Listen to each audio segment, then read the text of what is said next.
कक्षा 7 पाठ 14 सच्ची तीर्थ यात्रा। बहुत समय पहले की बात है। रूस के एक गांव में अल्टर और जिब्रान नाम के दो व्यक्ति रहते थे। दोनों घनिष्ठ मित्र थे। अल्टर धनवान था, परंतु जिब्रान उसकी तरह संपन्न नहीं था। वह मधुमक्खियों को पालकर अपने परिवार का जीवन निर्वाह करता था। उसका स्वभाव बहुत अच्छा था। वह सबके साथ मिलजुल कर रहता था। दोनों मित्र यरूशलेम जाना चाहते थे। कई बार जाने का कार्यक्रम बनाया गया, लेकिन किसी न किसी वजह से अल्टर को कार्यक्रम स्थगित करना पड़ता था। इस प्रकार कई वर्ष बीत गए। आखिरकार एक बार दोनों ने दिन निश्चित किया और यात्रा पर निकल पड़े। यात्रा पर जाते समय अल्टर ने अपने साथ बहुत सारा धन ले लिया, परंतु जिब्रान ने उतना ही धन ले जाना उचित समझा जितना यात्रा के लिए आवश्यक था। यात्रा पर जाने से पहले अल्टर ने अपने पुत्र को प्रत्येक कार्य के लिए निश्चित आदेश दिए, जबकि जिब्रान ने घर के मामलों की ओर कोई ध्यान नहीं दिया। वह निश्चिंत होकर तीर्थ यात्रा के लिए चल पड़ा। अल्टर के मन में शांति न थी। उसे अपने व्यवसाय और घर की चिंता खाए जा रही थी। इसी चिंता को मन में लिए वह घर से चल पड़ा। तीर्थ यात्रा भी उसके लिए एक कार्य ही था। चलते चलते दोनों एक गांव में पहुँचे। उस गांव में अनावृष्टि से त्राही त्राही मची हुई थी। लोग भूख से मर रहे थे। रात बिताने के लिए दोनों मित्रों को कोई उचित जगह नहीं मिली, तो वे पास ही एक झोपड़ी की ओर चल दिए। उन्होंने झोपड़ी का द्वार खटखटाया, पर किसी ने द्वार नहीं खोला। झोपड़ी के अंदर से कराहने की आवाज़ आ रही थी। जिब्रान ने आगे बढ़कर द्वार को धकेला तो वह खुल गया। झोपड़ी के अंदर का दृश्य रोंगटे खड़े कर देने वाला था। उसके अंदर दुर्गंध फैली हुई थी। एक स्त्री भूमि पर मन्नासन्न पड़ी थी। उन्हें देखकर वह स्त्री बोली, आप कौन हैं? क्या चाहते हैं? हमारे यहाँ कुछ भी नहीं है।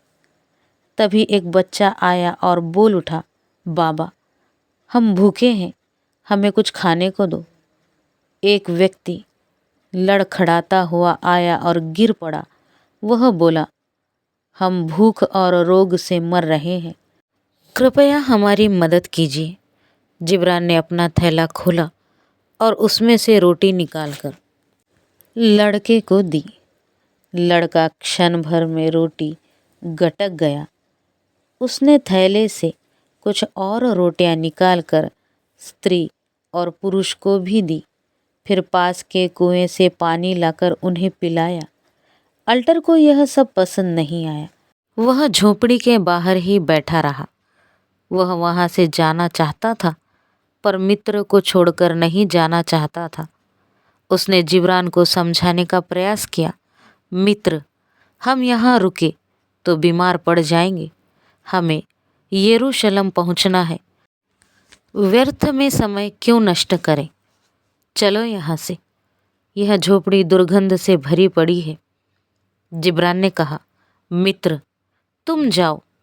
मैं इन्हें ऐसी दशा में छोड़कर नहीं जाना चाहता।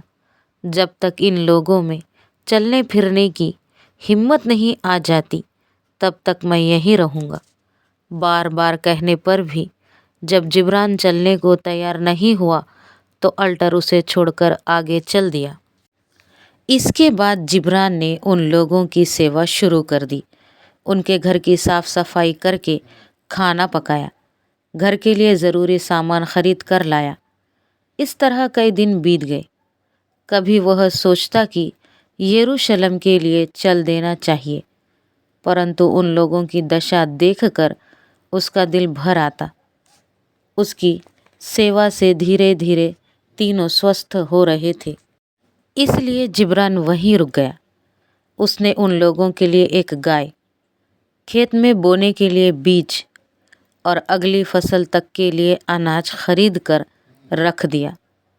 जब वे लोग बिल्कुल ठीक हो गए तो एक रात बिना किसी से कुछ बताए वह चुपचाप वहाँ से चल दिया।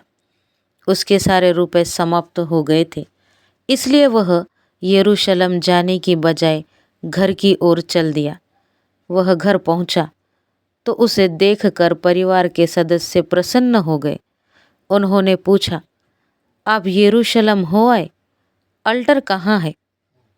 जिब्रान ने उनके सवालों का जवाब न देकर सिर्फ इतना ही कहा, शायद ईश्वर की इच्छा नहीं थी कि मैं वहाँ जाऊँ।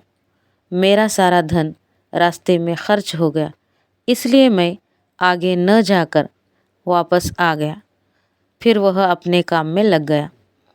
उधर अल्टर यरूशलेम पहुंचकर प्रार्थना करने के लिए गिरजाघर गया।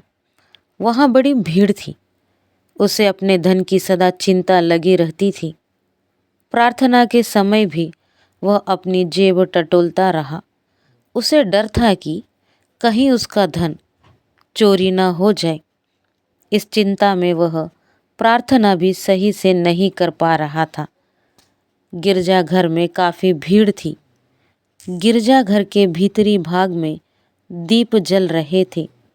किसी भी तीर्थयात्री को वहां जाने की अनुमति न थी, परंतु दीपकों के पीछे एक अद्भुत दृश्य ने अल्टर को आश्चर्यचकित कर दिया। उसे उस प्रकाश के बीच एक व्यक्ति की झलक दिखाई दी जो बिल्कुल जिब्रान की तरह था। वह सोच में पड़ गया कि जिब्रान वहाँ कैसे पहुँच सकता है। अपने मित्र को वहाँ देखकर उसे बड़ी प्रसन्नता हुई।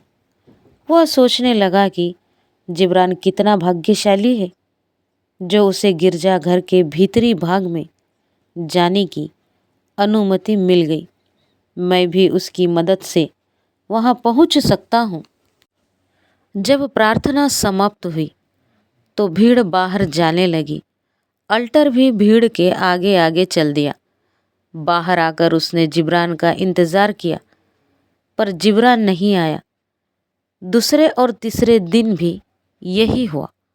इस घटना से अल्टर बहुत हैरान था। उसे कुछ समझ में नहीं आ रहा था। चौथे दिन अल्टर घर की ओर चल दिया। रास्ते में वह उसी गांव में पहुंचा जहां जिब्रान झोपड़ी में मरनासन्न लोगों की मदद करने के लिए रुका था। उसने उस झोपड़ी के द्वार पर दस्तक दी। बुढ़िया ने दरवाज़ा खोला और स्वागत करते हुए बोली, आइए, हमारे साथ ठहरिए और भोजन कीजिए। हम सदा यहाँ आने वालों की मदद करते हैं। हमारा जीवन एक यात्री के कारण बचा है। तब से हमने अपने जीवन का रंग ढंग बदल दिया। अल्टर समझ गया कि वह बूढ़ी महिला किसकी बात कर रही है। जब अल्टर ने जानना चाहा कि जिब्रान कहाँ है, तो उसने कहा, वह देवदूत बिना बताए आया और बिना बताए चला गया। परमात्मा उसका भला करे। बूढ़ी स्त्री ने अल्टर को भोजन करवाया और सोने के लिए स्थान दिया। अल्टर विश्राम के लिए लेटा, पर उसे नींद नहीं आई। उसे निरंतर जिब्रान का ध्यान आता रहा। उसे ऐसा लगने लगा कि शायद ईश्वर ने उसकी तीर्थ यात्रा स्वीकार नहीं की और जिब्रान की तीर्थ यात्रा अवश्य ही स्वीकार हुई है। सुबह वह अपने गांव की ओर चल दिया और वहां पहुंचकर सबसे पहले जिब्रान से मिला। जिब्रान उस समय अपनी मधुमक्खियों की देखभाल कर रहा था। अल्टर को देखकर उसने प्रसन्नता से उसका स्वागत किया और कहा, आशा है कि तुम यरूशलेम की यात्रा सकुशल पूरी कर आए होंगे। अल्टर बोला, मित्र, मेरा केवल शरीर वहाँ था, परंतु मेरी आत्मा वहाँ पहुँची है या नहीं, इसमें संदेह है। मुझे पूर्ण विश्वास है कि तुम्हारी आत्मा अवश्य वहाँ पहुँची है। मैंने तुम्हें गिरजाघर के भीतरी भाग में दीपकों के प्रकाश में खड़े देखा था। तुम ही सच्चे तीर्थ यात्री और ईश्वर के प्रिय हो। मैं समझ गया हूँ कि मानव सेवा ही ईश्वर की सच्ची भक्ति है।